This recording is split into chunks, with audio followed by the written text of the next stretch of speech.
अस्सलाम वालेकुम रहमतुल्लाहि वबरकातुहू। दोस्तों, औरत हैज़ की हालत में जब हो और रमज़ान का महीना हो तो क्या वो रोज़ा छोड़ सकती है या नहीं? और रोज़ा छोड़ेगी तो फिर ऐसी कैफ़ियत में क्या बाद में उसे रखना पड़ेगा या माफ़ है? इन बातों की हकीकत हमारे मज़हब में क्या है और हदीस पाक इस हवाले से क्या कहता है, आज मैं आपके सामने इसी के ताल्लुक़ से बताने वाला हूँ। दोस्तों देखें, हैज़ की हालत में औरतें जो है क्या काम कर सकती है और क्या काम नहीं कर सकती है, ऑलरेडी इस पर वीडियो मैं बना चुका हूँ। लेकिन इस पर मैंने वीडियो नहीं बनाया था कि हैज़ की हालत में औरतें रमज़ान के रोज़े छोड़ सकती है या नहीं, और छोड़ेगी तो फिर बाद में क़ज़ा करना पड़ेगा या नहीं।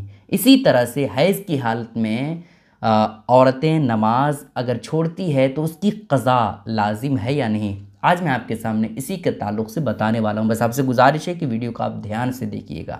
दोस्तों देखें, औरत जब हैज़ की हालत में हो तो ज़ाहिर सी बात है, किसी का 3 दिन, किसी का 4 दिन, किसी का 5 दिन, किसी का 6 दिन, आदत के मुताबिक उसे पीरियड रहता है। आदत के मुताबिक हैज़ की हालत में औरतें रहती है ना। किसी का दिन फ़िक्स नहीं रहता, किसी औरत का 5 दिन, किसी औरत का 7 दिन, इसी तरह रहता है। तो औरतें जब हैज़ की हालत में हो तो उन वक्तों की नमाज ये माफ़ है।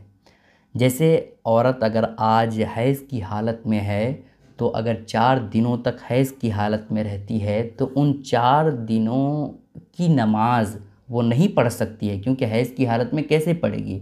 नमाज के लिए ज़रूरी है पाकी का होना, और हैज़ जब औरतों को आता है तो वो नापाकी की हालत में होती है, ठीक है। तो नमाज तो नहीं पढ़ सकती है, लेकिन जो हैज़ की हालत में औरतों की नमाज छूट जाती है वो नमाज़ें क़ज़ा ज़रूरी नहीं है।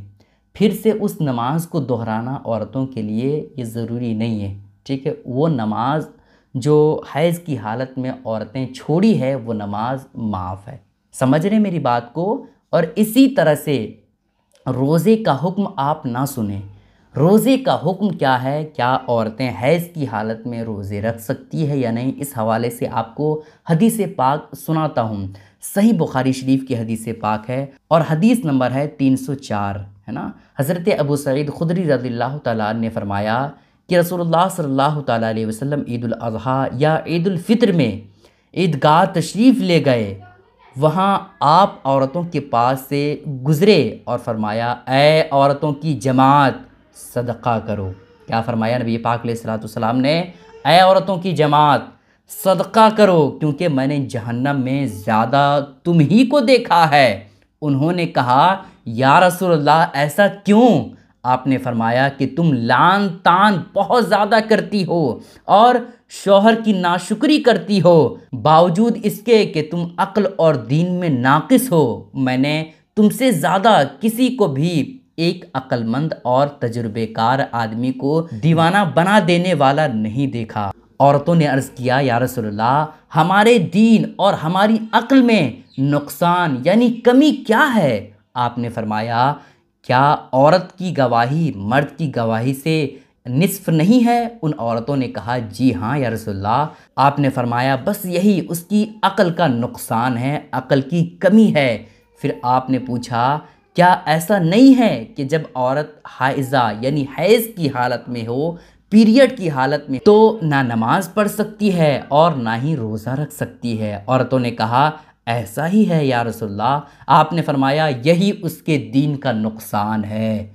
इस हदीस पाक से पता क्या चला दोस्तों, नबी पाक अलैहिस्सलाम ने आखिर में इरशाद फरमाया कि औरतें हैज़ की जब हालत में हो तो ना तो वो नमाज़ पढ़ सकती है और ना ही रोज़े रख सकती है।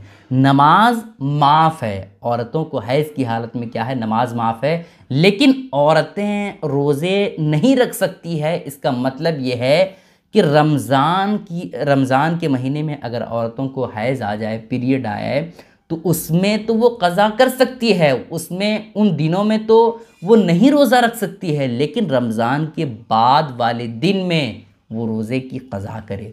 जब हैज़ ख़त्म हो जाए, जब पीरियड ख़त्म हो जाए, तो उसके बाद रोज़े की क़ज़ा करना, जो रोज़े रमज़ान के उन्होंने छोड़े थे वो रोज़े की क़ज़ा करना लाजिम हो जाएगा, ज़रूरी हो जाएगा, ठीक है।